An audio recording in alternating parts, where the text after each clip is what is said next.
Asu Almabayev is injured, and guess who steps in on a couple weeks' notice to save the day? Sloane Kavanaugh. And when this fight was first made, I was thinking, damn, Brandon Moreno's gonna torch this young kid. He just got fucked up by Charles Johnson. He's gonna torch that kid. But then I went back and I rewatched Brandon Moreno's fight with Tetsuo Taira. That fight happened in December, at the beginning of December.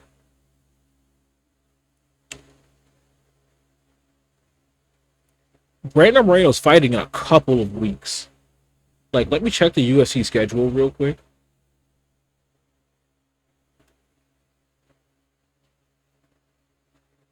Next week we get Strickland Hernandez, and then it's Moreno versus Kavanaugh.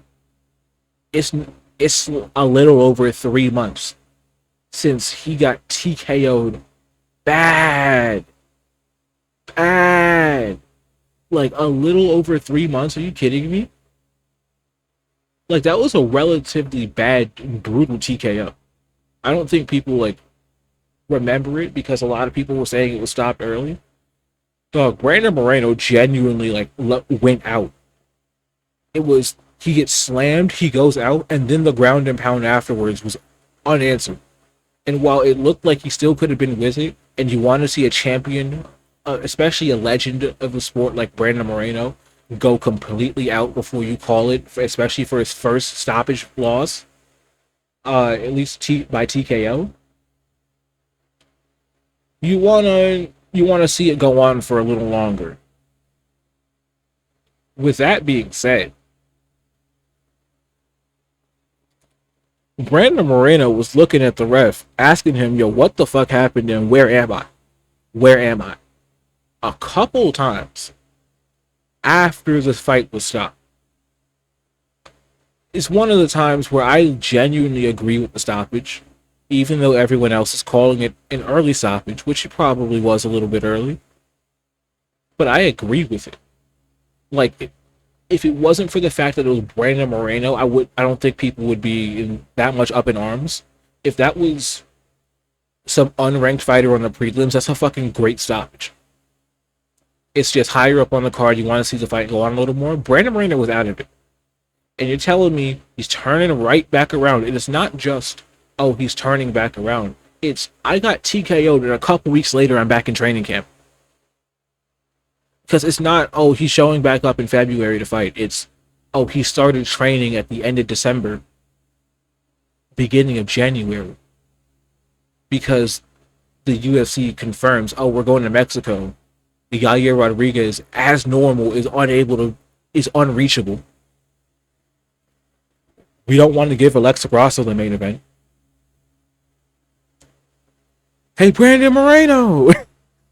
Like, there's other Mexican fighters. This would have been a great fight night for, like, Manuel Torres to get a shot up the rankings against Beneil Dariush or some shit like that. But fuck that.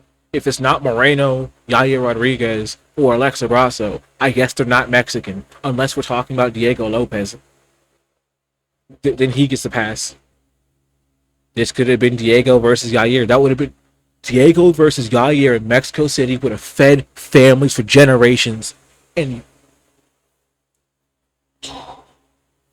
my Diego Lopez rant is saved for my how the UFC really works video, because a lot of people seem to not understand how much pull and influence a lot of these management agencies have, because 2/3 of the roster is managed by two people.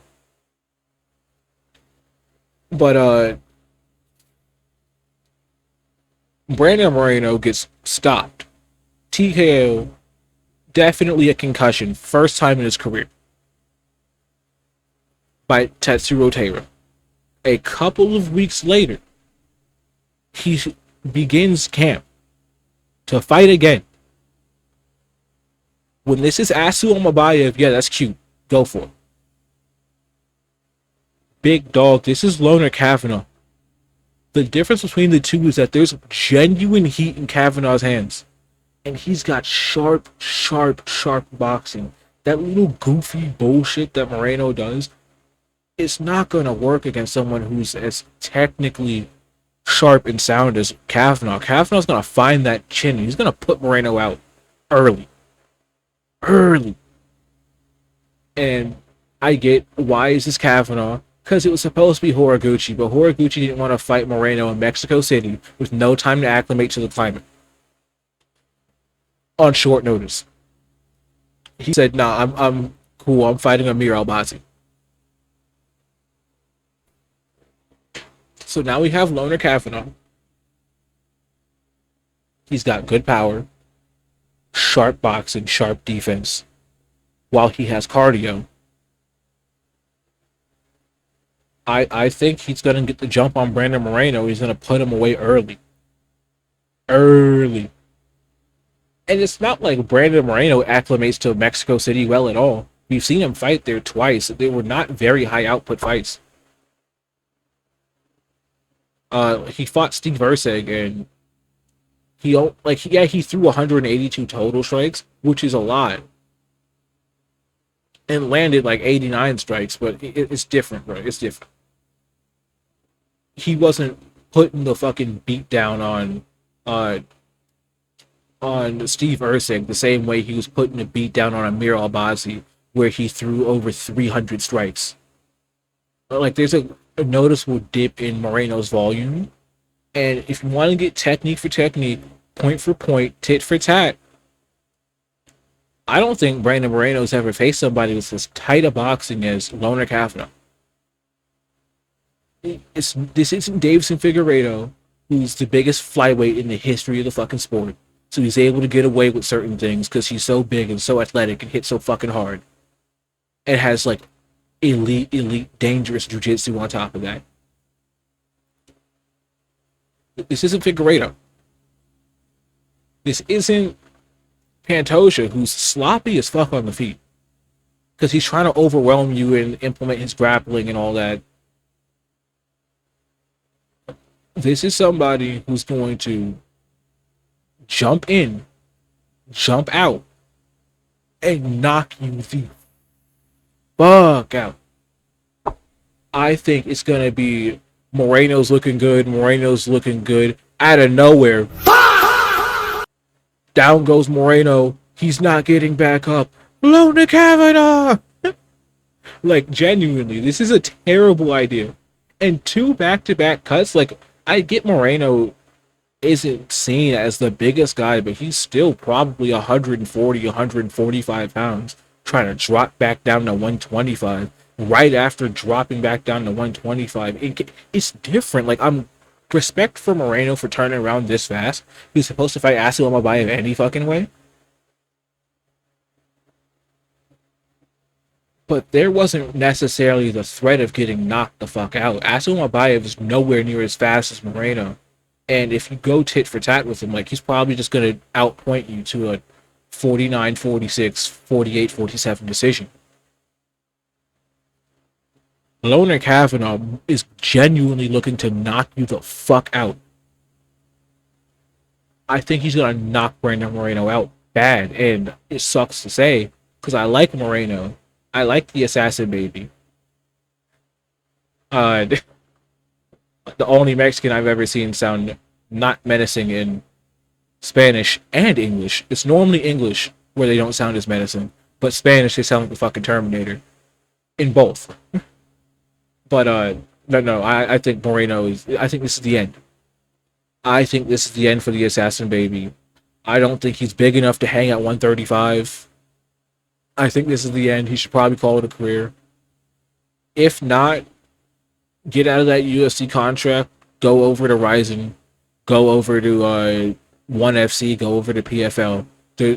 What you're getting paid in the UFC as a UFC fighter is not your worth in the MMA market. So, unless you go on like a horrendous knockout streak at the end of your career, when you feel that you're over the hill, fight out your contract, leave the UFC, and go other places. Go fight in Ryzen, go fight in ONE FC, Go fight in the PFL. Anthony Pettis was getting paid $800K flat for all of his fights in the PFL. We know this public information, $800K plus whatever sponsorships he wanted to have. You could The UFC limits your sponsorships by being in the UFC. The moment you leave the UFC, the amount of sponsorships you can have on top of, oh yeah, I'm a former champion. Oh yeah, you're walking into high profile matchups. You're walking into 6 to 7 figure fights, and it grows the sport. So I'd actually like to see that. I think Moreno's time in the UFC, as far as making like that elite resume, is done. I don't think he's the best in the world anymore. I don't think he's close to being the best in the world anymore. And uh, every year that he's in the UFC, he's just gonna get further and further away. I think he like at best he's like top 5 in the world, which isn't bad. But there was a point in time not that long ago we're saying this dude is the best in the world and making a case for him to being one of the best all time. And while he can still get a couple wins to finish out his legacy, I think he's going to trade wins and losses.